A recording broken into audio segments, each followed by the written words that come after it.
I'm Mike Hosty for SacredHeartPioneers.com, and this is the Anthony Latina Coaches Show as we look back on last weekend's 1-1 start to conference play. Opener last Thursday against Robert Morris, a 9-point loss to a really good Colonials team. You're just having to run into a really hot shooter on a good night in Carvel Anderson. Yeah, I was really pleased in how our guys fought back. We were down 9. We cut it to 2 on 2 occasions, couldn't get a stop. They actually ended the game on a 7-0 run. And actually ended the first half on a 12-3 run. So at the end of both halves, we got outscored 19-3, which is something that we talked about the next day and worked on. And the opposite happened against FDU. We actually finished both halves very well against FDU. So, we'd love to have gone 2-0, but we're playing better. Very encouraged by how we defended in the FDU game. And we just didn't have an answer for Carvel Anderson. If you take out his stats, we defended everyone else very well. So, and they proved that they're very good because they went into Bryant and beat them at Bryant the next game. So, we're not exactly where we want to be, but not in a terrible position either. When we had talked at this time last week, you mentioned Mustafa Abdel-Latif getting more of a starting role in his play. He averages a double-double in the first 2 conference games, and that's just a big bolster to the front court again. Yeah, Mustafa's playing great. I mean, he's averaging, in the last 5 games since really started playing full-time minutes, he's averaging just rebounds. He's averaging a double-double in the last 5 games. So he is giving us a tremendous lift. If he can continue that production, we have, that's a weapon that we didn't have in non-league play. And Tevin Falzone also gave us a big lift against FDU. He had 9 rebounds. Is starting to kind of play his way back to where we think he can play. And if you remember last year, Tevin had a very good conference season as well. So hopefully he'll step it up. So if those 2 guys can really increase their production like they have, that's going to help us a great deal. You mentioned the defensive effort against FDU, holding them under 70 points. I thought that was one of the best rebounding games you guys had all season. You out-rebounded them by at least 10 rebounds, and 21 offensive rebounds in the game. And in a game where every possession seemed crucial down the stretch in the second half, getting those second chance opportunities proved pivotal. No question. And Mustafa and Tevin were part of that. Luis Montes got 11 rebounds as well. So we almost had 3 guys flirting with double-figure rebounds. So, and Davon had 6. So we got to continue to get that type of production from those guys. Our guards have been solid. Even minus Evan, I think we've been pretty solid on the perimeter.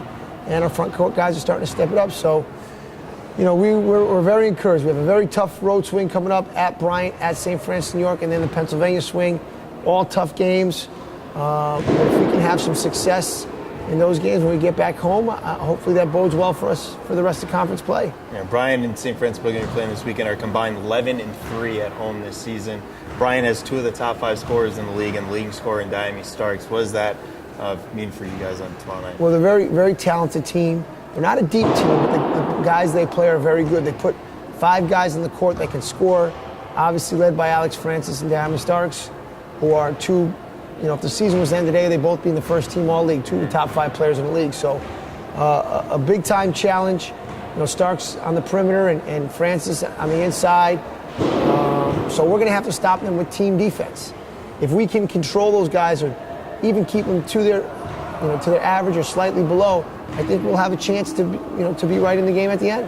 Now, again, with these teams being as successful as they have been at home, what is it for you guys? What's the key to try to get them off their games early? Because, again, conference games mean a lot more now for these teams that feel a little bit more comfortable in their own gym. You guys have played well on the road.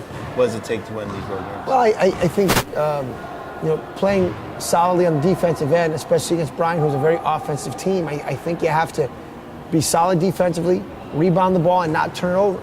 If you can do those 3 things, you have a chance on the road. And if you look at our road wins, that's what we did. When we went to Hofstra, we had 23 assists and 3 turnovers, and won that game going away. So, solid defensively, rebound the basketball, and not turn the ball over is a good recipe to be right in there at the end of the game. So, again, we have a work cut out for us. Probably going into league play, the 2 teams that everyone would say were the 2 best teams based on non-conference play, Bryant and St. Francis, New York. Now, coincidentally, they both happen to be 1-1, but 2 very good teams, 2 very good teams at home. And, we're very excited for this challenge and hope that we can respond and perform how we have been performing. Lastly, just past the midway point of the season. How do you feel you've settled in your first year as head coach? Well, I think, it's there's been a lot of challenges. We've had some close, tough losses and some freak injuries. First it was Davon, who's now back, and now Evan Kelly. So there's been some adjustments, but I'm more concerned about how the guys are doing and making sure that morale is up, which I think they are. They've been playing very hard and practicing hard. So, I try not to worry about that, and there'll be plenty of time to reflect on all that stuff. Right now, our focus is on preparation for Bryant, which we did today in practice. We'll go over the scout report right after we're done here, and prepare a little bit more tonight, and prepare during the shoot around. So that's what it's about. It's about preparation to make sure we're as ready to play on all facets, mentally, physically, and strategically, and then going out there and performing. So, when the season's over, we'll kind of reflect and make some adjustments on the things that didn't go well and try to reinforce the things that did go well. But right now, we're excited about being in the hunt in league play. And the Pioneers are 1-1 as they enter this second week of NEC play. They're at Bryant tomorrow night and at St. Francis Brooklyn on Saturday. But the Pioneers on the road, you can watch those games on necfrontrow.com.